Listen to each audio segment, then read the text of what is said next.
출가자는 절대로 술 마시면 안 됩니까? 절대 연애도 해서는 안 됩니까? 18살에 출가한 효림 스님이 정령 선사에게 물었다. 효림은 이제 세상살이에 눈을 뜰 나이였다. 그 나이 또래 친구들은 술을 마시고 연애를 했다. 그러나 자신의 몸엔 이미 승복이 입혀져 있었다. 정령은 같은 은사인 소천선사에게 출가한 사형이었다. 그러나 세나브로나 범라브로나 은사나 다름없었고 요림은 정령을 스승으로 존경하고 있었다. 요림을 바라보던 정령이 입을 열었다. 세상에 절대란 없다. 세속 친구들처럼 술 마시고 연애하고 싶었던 효림이 원하던 답이었지만 정정하게 살아온 정령의 입에서 그런 말이 나오니 어안이 벙벙했다. 그러나 세상엔 깡패가 마시는 술이 있고 학생이 마시는 술이 있고 선생이 마시는 술이 있고 중이 마시는 술이 있다. 중이 깡패처럼 술을 마셔야 되겠느냐? 어떻게 마시는 것이 중답게 마시는 것입니까? 수행의 정신을 잃지 않는 것이 중이 술을 마시는 방법이다. 연애 또한 마찬가지다. 수행의 정신을 잃지 않는 것이 중이 연애하는 방법이다. 아무리 계율을 잘 지키고 칭찬받을 행동만 해도 그것이 남을 의식해서 박수받기 위해 한 것이라면 수행에 해가 될 뿐이다. 그러나 어떤 손가락질을 받더라도 수행의 정신을 잃지 않는다면 어떤 행위를 하더라도 수행을 돕게 되는 것이다. 자신이 화주로 있는 경기도 파주 보광사에서 효림은 정령 스님의 말씀은 조사어록에 나오는 말이 아니라 늘 이렇게 살아 숨쉬는 것이었다고 회상했다. 정령은 이름이 알려지지 않은 선사다. 출가에서 열반까지 35년 가운데 20여 년을 경북 문경 김용사 금선대와 쌍주 남장사 중공암 등에서 정진했다. 금선대와 중공암은 암자 중에서도 세간과 가장 동떨어진 암자들이었다.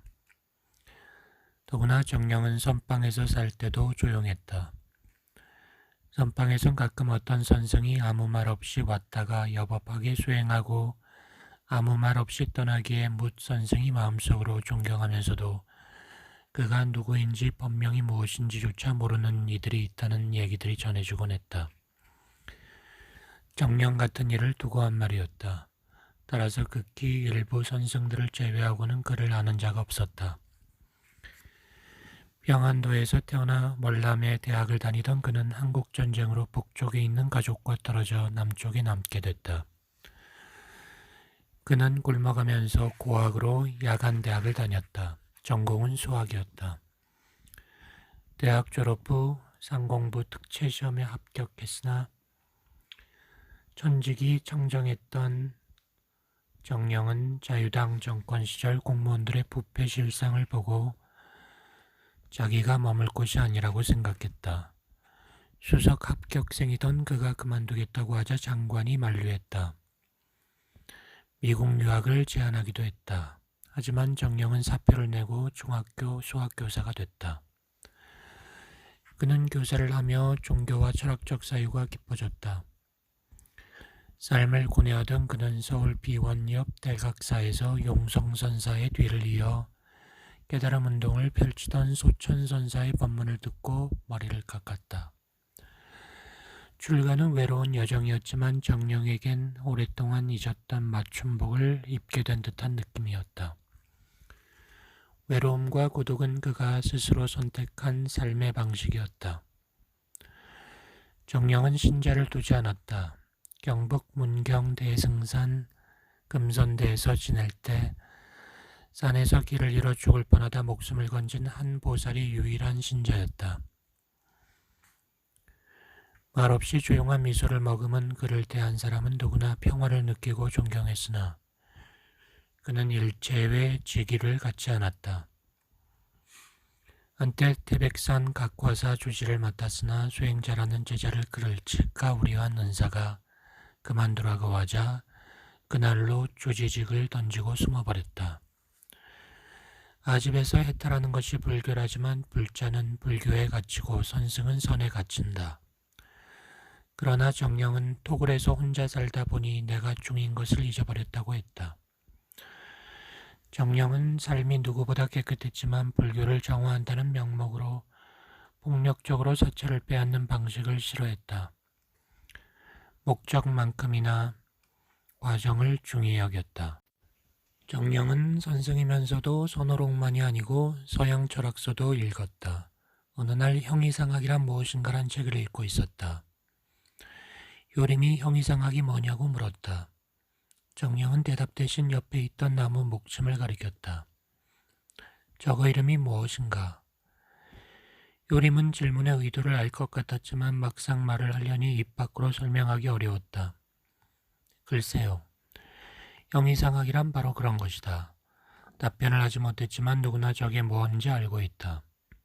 왜 대답하지 못했을까?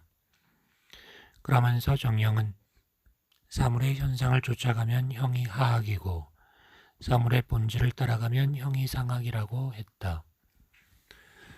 가을 낙엽이 떨어질 때 정령은 토굴마당에 풍로를 걸어놓고 주전자에 신호댄잎을 넣고 끓이곤 했다.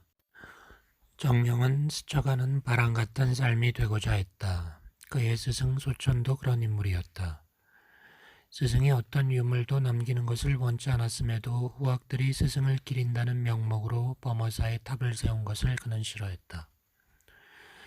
돌을 가득 넣은 배낭을 짊어지고 반패를 타고 바다에 나가 깜깜한 대해에 몸을 던지면 장례할 필요도 없으니 얼마나 좋은가. 스치는 바람을 보내며 그렇게 미소 짓던 정령이었다.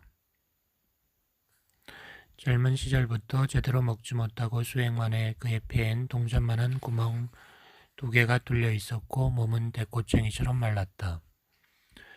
경주 불국사에서 말년을 보내던 정령은 감기 기운으로 병원에 입원했으나 아무도 몰래 주사바늘을 뽑아버리고 절에 돌아왔다.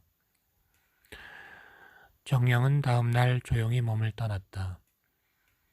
1995년 1월 음력으로 섣달 금음날이었다. 그의 방에는 아무 물건도 없었다. 몇 개의 옷과 물건까지도 다른 수행자에게 나눠주고 없었다.